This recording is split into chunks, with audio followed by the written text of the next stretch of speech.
बिस्मिल्लाहिर्रहमानिर्रहीम। जनाब स्पीकर, आपका शुक्रिया। आज हमारा असेंबली में गैलरीज में अस्सलाम वालेकुम स्पीकर साहब। अस्सलाम वालेकुम रहमतुल्लाहि व बरकातुहू। हमारा गैलरीज में इस वक्त मौजूद पाकिस्तान के तलबा बैठे हैं, नौजवान बैठे हैं, इस कौम के मुस्तकबिल बैठे हैं। और मैं अपना ऑनरेबल मेंबर का तकरीर सुनते हुए ये सोच रहा था कि इस कौम के मुस्तकबिल क्या सोच रहे होंगे अपने कौम के मुस्तकबिल के बारे में। इनका क्या एतमाद होगा हमारे इन अदारों से।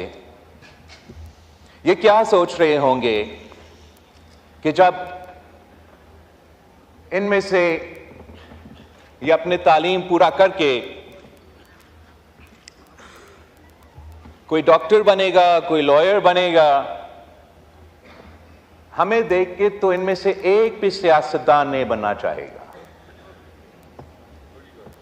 और ये बहुत अफसोस की बात है जनाब स्पीकर, बिकॉज इस हाउस का मेंबर बनना is a matter of prestige, it's a matter of honor, not only in our country, but any country that has democratic elections. वो इसलिए फख्र करते हैं जनाब स्पीकर कि अपने कौम के नुमाइंदे ने वोट डाल के उनको मुंतखब करके ये फैसला किया कि ये मेरे नुमाइंदे होंगे, ये मेरे फैसले करेंगे। और अफसोस के साथ जनाब स्पीकर मुझे ये कहना पड़ रहा है कि जो हमारे जिस तरीके से आज से नहीं कुछ अरसे से इस मुल्क में हम सियासत करते आ रहे हैं, हमने सियासत को एक गाली बना दिया है। अब हमने इसी सियासत से इन नौजवानों को रोजगार और तरक्की दिलवाना है। हमने इसी सियासत से मुआशी इंसाफ दिलवाना है। हमने इसी सियासत से हमारे अवाम को तहफ़्फ़ुज़ दिलवाना है, गुर्बत से निकालना है। हमने इसी सियासत से इस मुल्क को चलाना है। और ये वो मुल्क है जनाब स्पीकर जो आज हम जरूर मुश्किल में हैं, लेकिन जब ये बच्चे बड़े होंगे जनाब स्पीकर, हम अपना रीजन को लीड कर रहे होंगे।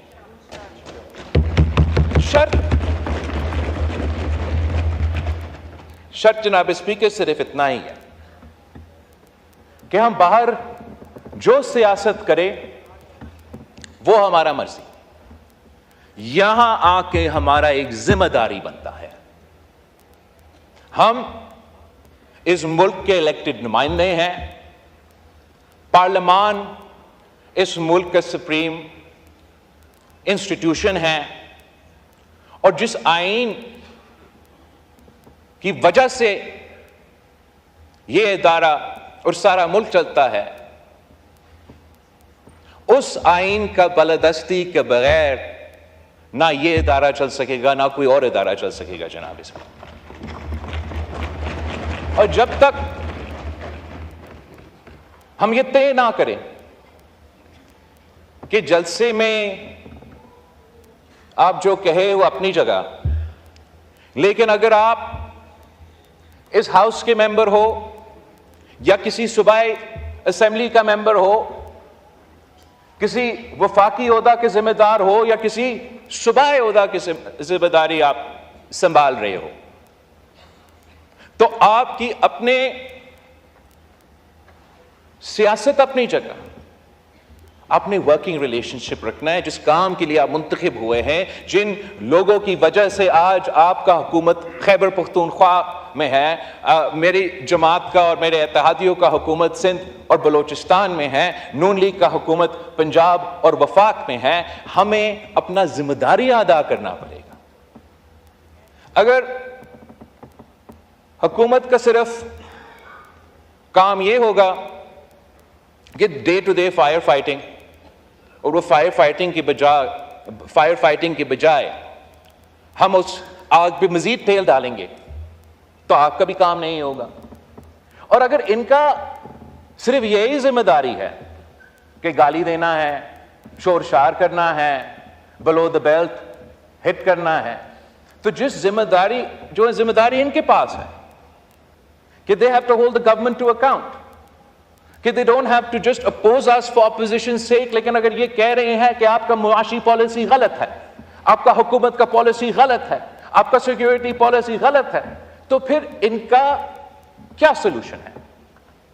जो पॉजिटिव किरदार है ऑपोजिशन का, जो जिम्मेदारी है कि आप हमें बताएं हमारा मुआशी पॉलिसी अगर गलत है तो क्या करना चाहिए, हमारा सिक्योरिटी पॉलिसी क्या है, अब क्या करना चाहिए। अगर वो कंट्रीब्यूट नहीं करेंगे तो ना वो अपना जिम्मेदारी पूरा कर रहे हैं, ना वो अपना काम कर सकेंगे। मैं जानता हूं कि इनकी जमात के कारकुन इस बात पे ऑब्वियसली इमोशनल होंगे कि इनकी जमात के सियासतदान जेल में हैं।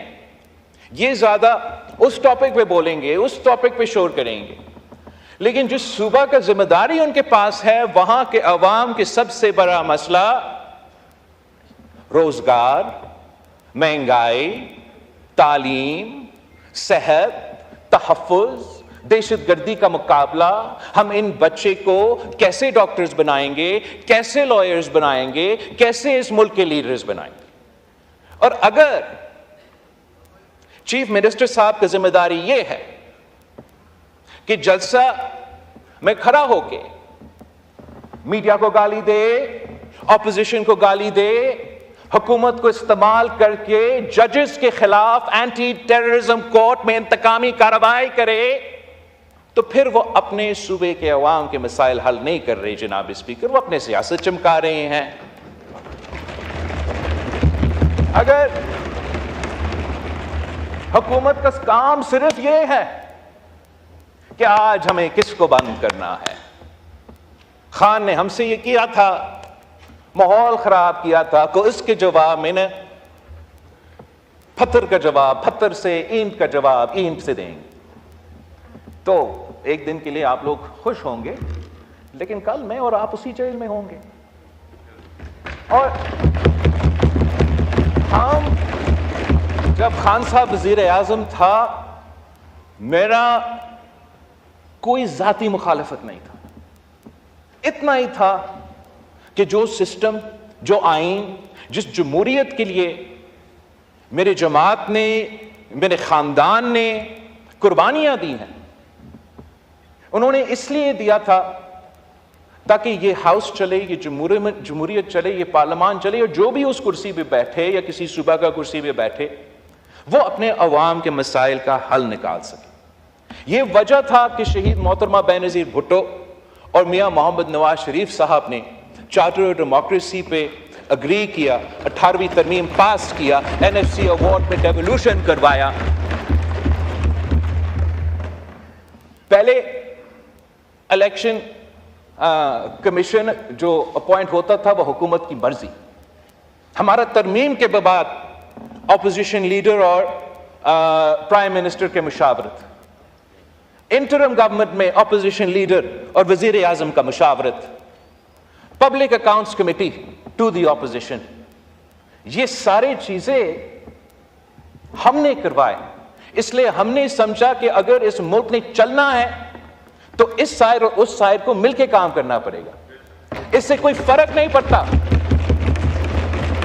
कि किसी ने मेरे वालिद को या किसी ने मेरी वालदा को जेल में डाला, और इससे यह कोई फर्क नहीं पड़ता कि आपका साबिक वजीर आजम चंद महीने के लिए जेल में है। आप लड़े उनका केस बैरिस्टर साहब, आप जेल में लड़े, आप अवाम के मैदान में लड़े, यहां आके अवाम का खिदमत करे, अवाम का काम करे।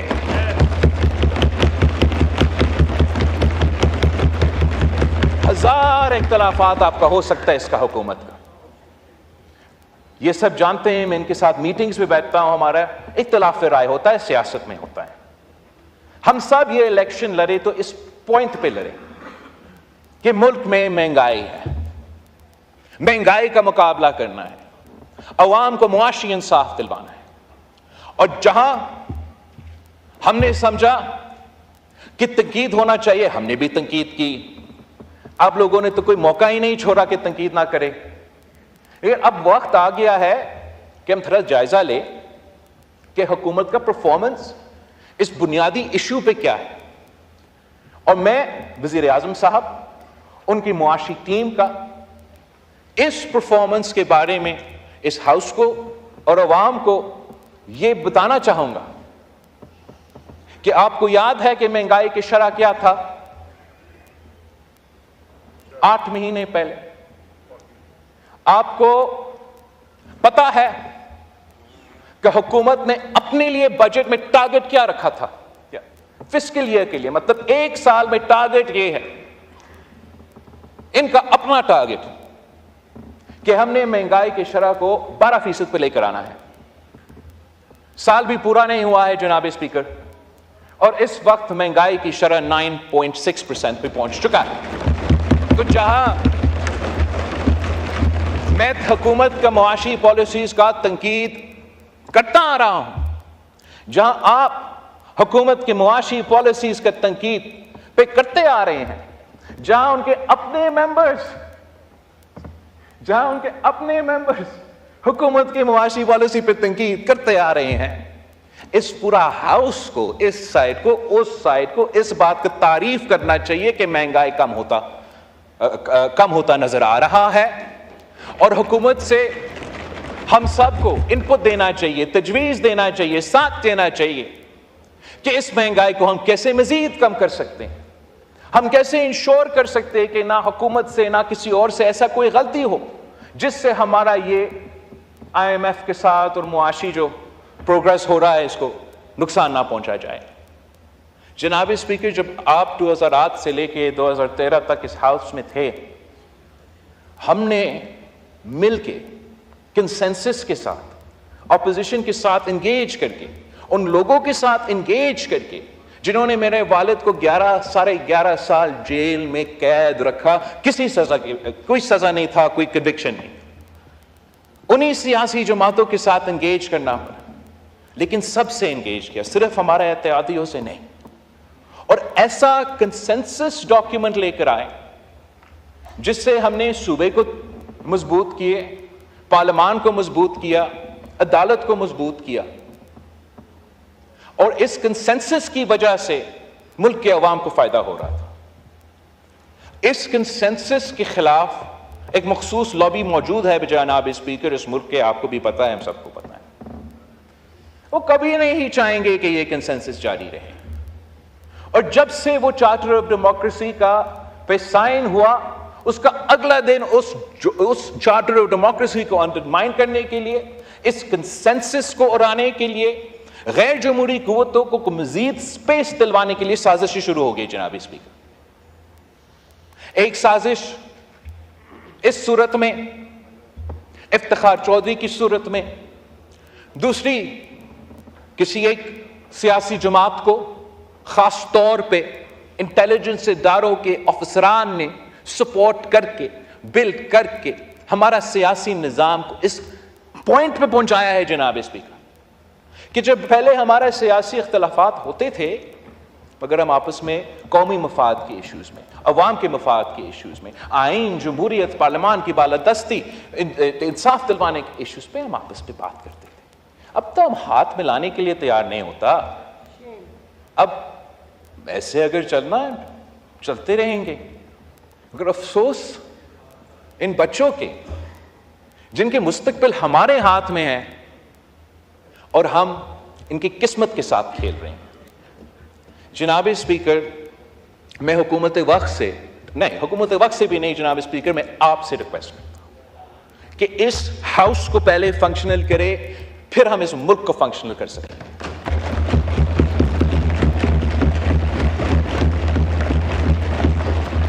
हमारा जो सियासत है, हमारा जो केसेस है, हमारा जो इश्यूज है, वो हम देख लेंगे, लेकिन जब तक ये हाउस फंक्शनल नहीं होगा, ये मुल्क फंक्शनल नहीं होगा।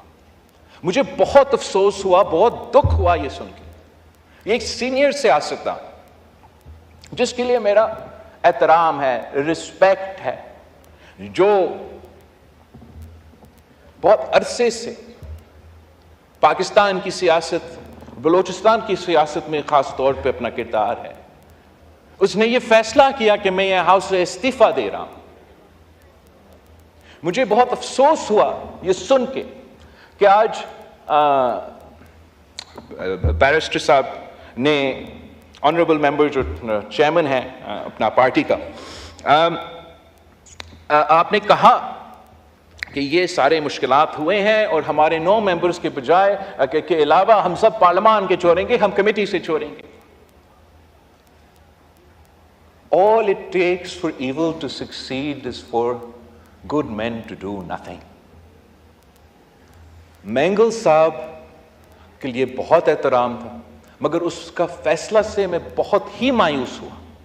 इसलिए मैंगल साहब का इस हाउस में होना ना सिर्फ अपने इलाके के अवाम का फैसला था, इस हाउस की परफॉर्मेंस के लिए, ताकि हम उन सिबों का मसाइल का हल करें, कि यहां होना जरूरी है।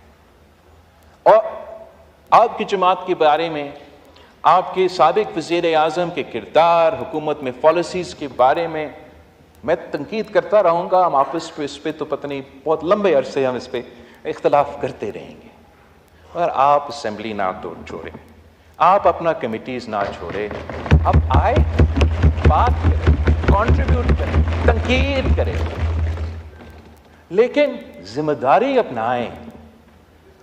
जो लोग नहीं चाहते हैं कि आप इस असेंबली पे हो, वो तो खुश होंगे कि आप निकले।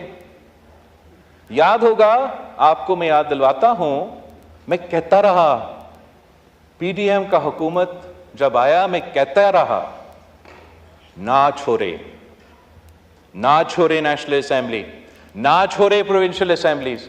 जिद था, जोश था, जज्बा था, किया जो करना था। अब वो खुद भुगत रहे हैं, वो तो उनकी अपनी इश्यू है, मगर मुल्क भी भुगत रहा है जनाब। इस भी आप ऐसा कमेटी बनाएं जो हाई पावर कमेटी हो, जो हमें तजवीज़ दें, जो आपको तजवीज़ दें, जो नेशनल असेंबली को तजवीज़ दें कि इस हाउस को हम कैसे फाल कर सकते हैं। हम इस हाउस में जो लोग मौजूद हैं, हम मिलके जो भी फैसला करना चाहते हैं हम कर सकते हैं। कानून बनाना हमारा काम है, रूल्स बनाना हमारा काम है, माहौल बनाना भी हमारा काम है। मेरा रिक्वेस्ट है कि ऐसा कमेटी बनाएं जिसमें तमाम जमातों का नुमाइंदगी हो, और वो जमात भी जो हुकूमत वक्त शायद पसंद नहीं करते। अब इनका इनपुट सुने, उनका भी एक मौक़िफ़ होगा, तजवीज़ होगा, जिस पे हम सब समझते हैं कि ये बेहतर तजवीज़ है, हम मानने के लिए तैयार होंगे। उम्मीद में ये भी रखूंगा कि अगर हमारा कोई अच्छा तजवीज़ है, ये लोग भी मानेंगे। मगर इस चैप्टर को हमें एंड करना पड़ेगा जनाब स्पीकर। जल्द से हम करेंगे, जल्द से वो करेंगे, बाहर का तमाशा बाहर का तमाशा रहेगा। पार्लियामान की बालादस्ती के लिए, आइन की बालादस्ती के लिए, जमहूरियत के लिए को चलाने के लिए, ताकि हम वो काम करें कि हम अवाम के मुआशी मसाइल हल करें, अवाम को तहफ़्फ़ुज़ दिलवाएं, अवाम को इंसाफ दिलवाएं, अवाम को उनको हक दिलवाएं, वो काम हम शुरू करें। जनाब स्पीकर, मैं आपका बहुत शुक्रगुजार हूं। जी,